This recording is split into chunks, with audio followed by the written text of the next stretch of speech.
Judge, this is 22117 and 23313, the Commonwealth versus Karen Reed, and separately the Commonwealth versus Aiden Kieran. Can I have the parties identify themselves? Mr. Clerk, hold on just a moment, please. Sure. I need to plug in because I believe we have parties on Zoom. Okay, I'm sorry. It's also my understanding that we're only here on case 0117. That was also my understanding. Okay. Thank you. And do you have the Zoom identification link for me, please? I do. It's right here. Thank you. There's no passcode. Thank you. Okay, Mr. Clerk, you may Judge, call the thank case you. and identify the parties. 22117, the Commonwealth versus Karen Reed. Can I have counsel identify themselves, starting with the Commonwealth? Good morning, Your Honor. Hank Brennan for the Commonwealth, relative to docket 00117. Good morning, Attorney Brennan. Good morning, Your Honor. I'm Robert Cosgrove. I'm a special prosecutor on the Aiden Kearney cases, and I suppose for purposes of this motion, I'm the respondent to the Rule 17 motion. Good morning, Attorney Cosgrove. Good morning. Hello, Your Honor. Timothy Bradel for Aiden Kearney. I see him on the Zoom for the record. Good morning, Attorney Bradel. Good morning, Mr. Kearney. And Mark Federer for Mr. Kearney. Good morning, Your Honor. Good morning, Attorney Bradel. And good morning, Judge. Attorney David Yannetti for Karen Reed, who is also present on the Zoom. Good morning, Attorney Yannetti. Good morning, Ms. Reed. Good morning, Your Honor. Elizabeth Little, also on behalf of Ms. Reed. Good morning, Attorney Little. Anyone else here that we need to recognize before we proceed? Doesn't seem so. No, okay. Folks, we are here on two related matters this morning. As an initial matter, we are here because there seems to be some confusion concerning my order of March 20th on docket 615 on the Commonwealth's Rule 17 motion. Also, we're here because there has been a motion for protective order, docket 636, filed by intervener Kearney, and so we will hear that as well. So with regard to my order, let me start by saying this.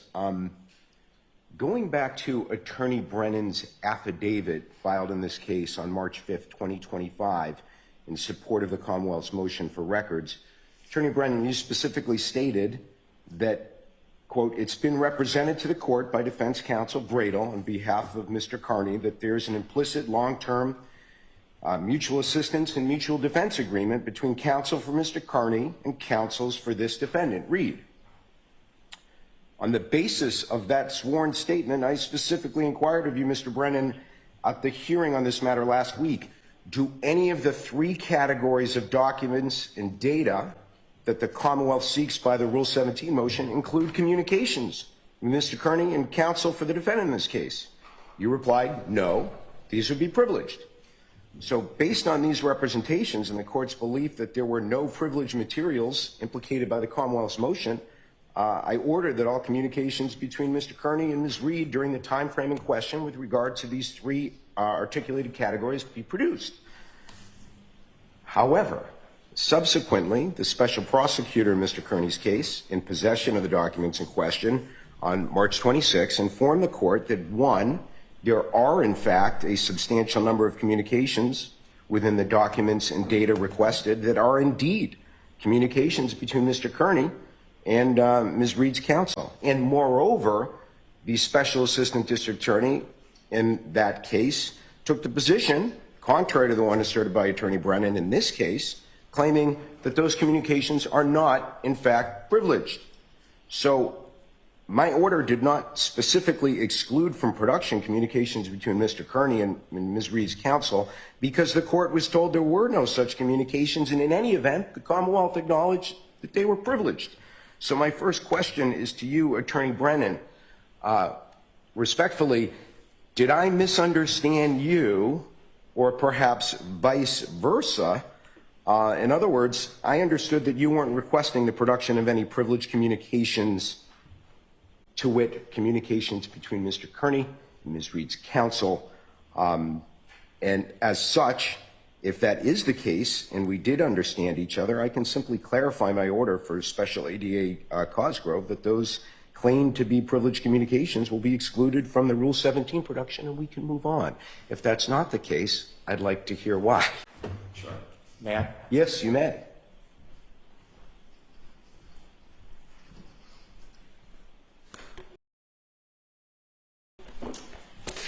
think there are two separate issues regarding privilege. One is whether Mr. Kearney's attorneys, Mr. Betterow and Mr. Brado, have privileged communications, and separately, Ms. Reed's attorneys' communications with Mr. Kearney. When Your Honor asked the question, I believe we were referring to Mr. Kearney's attorney. And so what I understood from the motion filings is that there were no privileged communications between Mr. Kearney and his attorney in those phones. And so there would be nothing privileged to protect. Okay, I specifically asked, does this include communications between Mr. Kearney and counsel for the defendant, Reed? I don't doubt that you asked that if that is what happened, but that wasn't my answer to the question because perhaps I was focused more on Mr. Kearney. So you confirmed today that we misunderstood each other? Or I misunderstood. I'll take responsibility for it. But I was trying to be protective of the attorney-client privilege between Mr. Kearney and his attorneys, Mr. Brado and Mr. Betterow.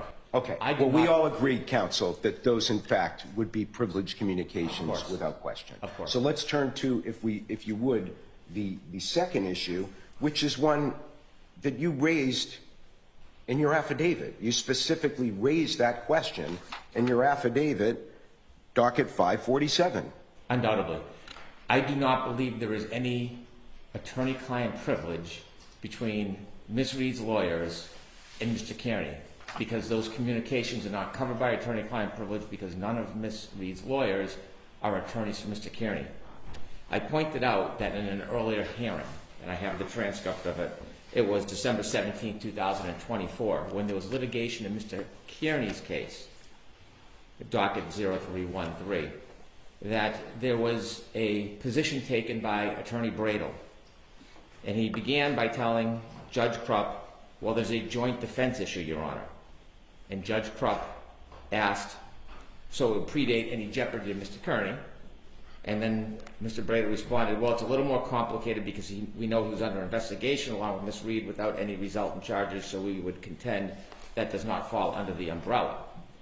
After more questions by the court, Mr. Brado answered, we don't have an agreement, but there's been an ongoing long-term implicit mutual assistance and mutual defense that I myself have been part of for a long time, and Attorney Betterow has as well. And Judge Krupp said, I really have no idea what that is. And so inevitably, there was no establishment of an attorney-client relationship between the two.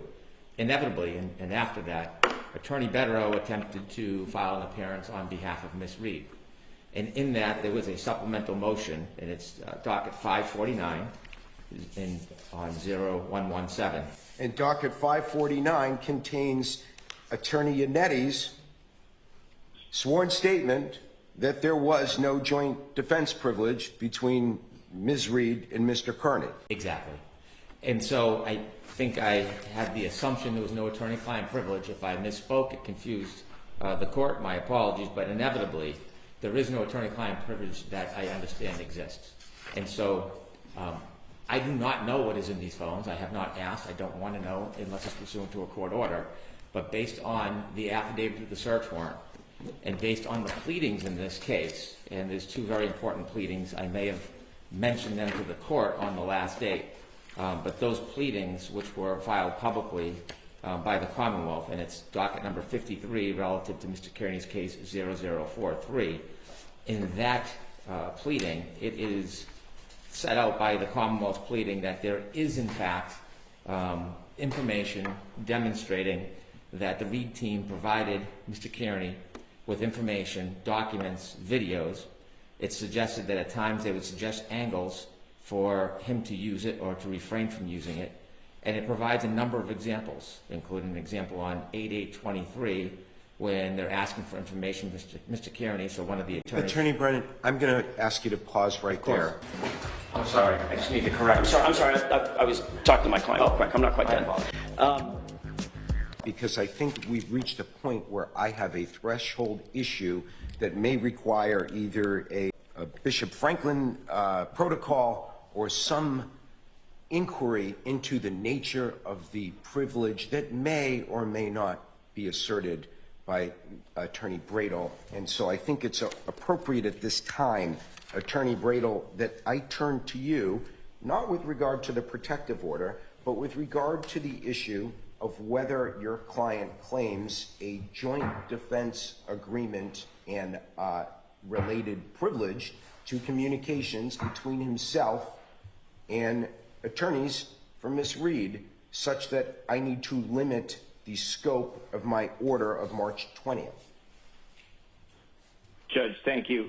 We do not assert such a privilege. I said in a much different context a long time ago that we had been sharing information and talking to each other and helping each other. And I said that there was an issue. I didn't say there was a privilege. Okay. So we are not asserting that. There is no formal agreement. There's no formal privilege. I said it was an issue to be looked at the time. That's all I said, Your Honor. And in terms of this, Your Honor's order, I don't even know why we're talking about this, Your Honor. The ostensible purpose of the Commonwealth's request was to attempt to show consciousness of guilt on the part of Ms. Reed. So why would communications to other parties besides Ms. Reed have any relevance? And in fact, in your order, you just say that the only communications that are on the table here, so to speak, are communications between Mr. Carney and Ms. Reed. I'll stop you right Nothing there, about Attorney Bradle, lawyers because you or raised an excellent point, and that point being is that point from the court's perspective is in an age of group texts and other means of communications with multiple recipients at the same time, we certainly have the likelihood of communications between your client and Ms. Reed that may also include members of her defense team. So it is my belief that is what might be at issue, but I will probe further of ADA Cosgrove on that point. I mean, if you ask me, Your Honor, the pleading, the impounded pleading filed by Mr. Cosgrove is completely immaterial. The whole reason for this is consciousness of guilt.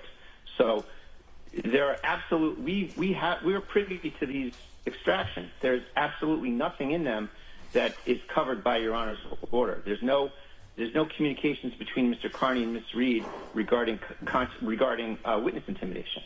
There are none. So there should be exactly zero documents or texts or emails that should be responsive here. Absolutely zero. And I don't have the thumb drive that Mr. Cosgrove gave to the court ex parte. So I can only imagine what's in that, and we are anticipating a request that you will look at that, to ask you to look at that in camera and see if that complies with your order. It doesn't. It cannot comply with the order. Your order said Carney and Reed, not third parties that may or may not have spoken to Reed, and these are things that are privileged among that team. So this is a can of worms that the court did not open by any stretch. And I think that, Mr. Cosgrove's role here is completely ministerial, Your Honor. And the fact that he's trying to jump outside of your order is incredibly inappropriate, in particular because these two prosecutors are in different positions due to a conflict of interest, an expressed conflict of interest that has been identified and supposedly acted on by District Attorney Michael Morrissey. So their communications need to be limited because there is a conflict. Your Honor limited those communications very appropriately to potential evidence that those two defendants could have communicated in terms of some criminal acts. And we're telling you there's nothing there. We don't expect you to rely on our interpretation, but there is nothing there relative to your order. Thank you. So the fact that Attorney Brady, I'm going to ask you to pause for a moment, and I'm going to hear from Special Assistant District Attorney Cosgrove, specifically with regard to this issue. In your communication to the court, you suggested that in your judgment, the production would sweep in a substantial number of communications between Mr. Kearney and Ms. Reed's attorneys. How would those be swept in when the order specifically calls for communications between Mr. Kearney and Ms. Reed? I think the actions of Ms. Reed's attorneys on her behalf are the actions of Ms. Reed. And if one reads the sweep of the communications between Mr. Yannetti and Mr. Kearney, and between Mr. Jackson and Mr. Kearney, and Ms. Reed and Mr. Kearney, one sees a pattern of feeding information to Mr. Kearney. I think that they act together in that respect, Your Honor. Thank you, Attorney Cosgrove. Notwithstanding that position, the court's position is that the order spoke very specifically and very clearly to limit the Rule 17 motion to the production of only communications between Defendant Reed and Defendant Kearney concerning those three areas of inquiry. So I am specifically requesting and ordering the Commonwealth in that case to review the documents called as a result of the Rule 17 motion in my subsequent order, such that the production will only include communications between Kearney and Reed.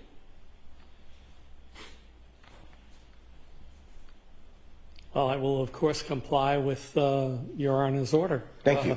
Folks, I think we've covered that point, and I don't think I need to hear any further on this. The order is clear on its face, and I expect the parties to comply with it. I'd like to turn now to the issue of the motion for protective order from Mr. Brado. So I'll hear you on this, appreciating that I have had the opportunity to review the attachments and certainly the basis for this, but I'm not, I'll preview where I end up, Attorney Brado. I'm not quite clear on the scope of your request as contained in your draft order. As an initial matter, I'm only issuing an order in the Reed case. This is not a hearing on the Kearney case. I appreciate that you have a congruent request to the court in the Kearney case, and that it may make sense that whatever the court does in that case should follow what the court does in this case. That would seem to make sense. But I'm only hearing the motion as it regards to this case. Your request, I'll note, asks that the court order all prosecutors and police in the above captioned case to maintain the confidentiality of the cell phone data and any other investigative information and or discovery in each case. So I'm not prepared to discuss the entirety of investigative information and all discovery in this case. I am tasked with only addressing Mr. Kearney's specific cell phone data that is the subject of my order of March 20th. But you've specifically requested that the court order that police and prosecutors are ordered to refrain from sharing such information with particular parties identified in Mr. Kearney's affidavit and any other parties not part of the retained prosecution teams of Ms. Reed or Mr. Kearney. Aren't they already under a duty not to share such information with anyone outside the bounds of what you request? They are, Your Honor. Judge Cannoni specifically found a substantial risk existed that any further communications about the evidence or the witnesses would jeopardize a fair trial. And she made that specific finding, and she imposed, I believe it's a 4-part gag order on the Reed attorneys. Nonetheless, as shown in my exhibits, Judge, these outside people are receiving information that in no way would a prosecution team ever share outside of anything ethically share anyway, any such information. And there's 3 examples of people who are, out there saying we've gotten this, we've gotten that. And we strongly believe that they are doing so. just to avoid the slight awkwardness, Judge, of me arguing something that benefits Ms. Reed, I would invite, just for the record, the Reed counsel to join me in this motion, Judge, because of the leaks that are going on, just as a threshold matter, if I may do so, Your Honor. Are you merely asking me to add a belt to Judge Cannoni's suspenders? I think so, Judge, because we need one, and we need one as to the specific information. These three people have repeatedly stated that that they're privy to inside information, and with respect to Mr. Carney's information, although we strongly contend there's nothing in there that is responsive to Your Honor's order, nothing. To the extent that there's anything that's shared between these two different prosecutors that are on separate islands due to a stated conflict of interest, we want to specifically ensure that as to the discovery that Your Honor's focused on here, that these orders are in place, that there's a specific order. It's sort of another step from Judge Cannoni. She said that, well, the general rules of ethics aren't working here, so I'm making a specific finding. I'm giving you a gag order. Well, guess what? Judge Cannoni's order didn't work either, based on my exhibits A, B, C, and so we're asking for another step to just really put a fine point on it, that these three people must stay away, and a general order as well as part two is my part two.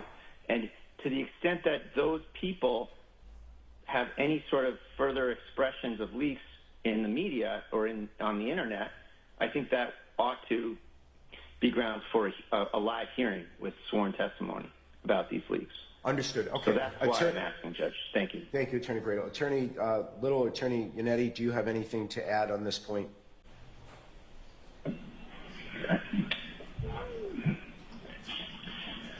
We don't. I mean, I think that we generally take no position here. It is concerning to me that Special Assistant District Attorney Cosgrove revealed in a publicly filed motion communications with, or I should say between Mr. Kearney and counsel for the Reed team when the court's order was specific.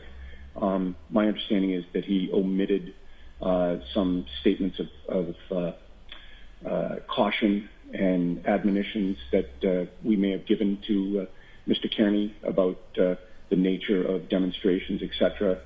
So it seems as though he cherry-picked statements in an effort to make us look bad when it was outside the court's order. It was unnecessary. Attorney Yannetti, are you speaking to something that Attorney Cosgrove has purportedly done in this proceeding, in the 117 matter? No, I believe it's a motion that he filed in his prosecution. Okay. Again, detailed, that material. Thank you. Okay. Okay, folks, I will take that matter, the motion for protective order, under advisement, and will endeavor to respond to you as soon as practicable on my decision on that. In the interim, ADA Cosgrove, Special ADA Cosgrove, I'd ask you, how soon do you believe the Commonwealth can reproduce the records in question per my order that are called for by the Rule 17 motion? Well, I would say we can probably extract from the thumb drive the conversations with Mr. Yannetti and Mr. Jackson. I may be able to get it done today. I think Monday would probably be a realistic filing date. Thank you. We'll expect something by close of business Monday, and if you encounter any difficulty or challenges in doing that, just please let the court know, and we'll make whatever accommodations we need to make. Okay, folks. Your Honor, is that thumb drive going to get returned to the Commonwealth? Yes, it will. All right, thank you. And it has not been viewed, it has not been released, and it is being held under seal and impounded at the moment, and it will be returned to the Commonwealth promptly. Thank you very much, Your Honor. Attorney Brennan. Your Honor, just for clarity of the record, I'll be brief. There has been no conversations between Special Prosecutor Cosgrove and I about contents of any of these items. In fact, even though I do not think I had to, that's why I filed the Rule 17, so there is a clear public record that we're beyond reproach. Secondly, The pleadings I referred to were pleadings that were filed in Mr. Kearney's case publicly before this issue even came up. So it is not divulging information to disseminate to the public. And finally, just so it's crystal clear, I filed a motion for a gag order in Ms. Reed's case because there was significant evidence of distributing protected materials, and that order was allowed at my request. There is no witness or person, as far as I know, in the Reed case that has disseminated any information improperly. I would not allow it or tolerate it if it happened. So I want that to be crystal clear based on the representations we just heard. Understood.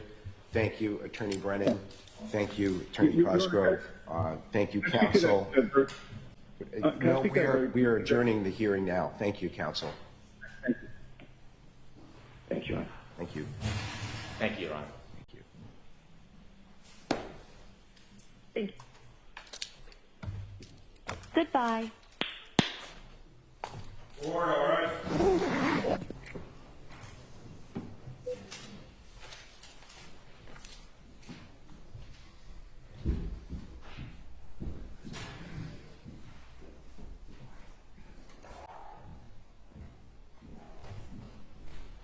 Court is now in recess. Speak to Mr. Brennan. You can find me either here or in the criminal clerk's office, probably here. Okay, I'll check both places. Thanks. I will hush. Thanks.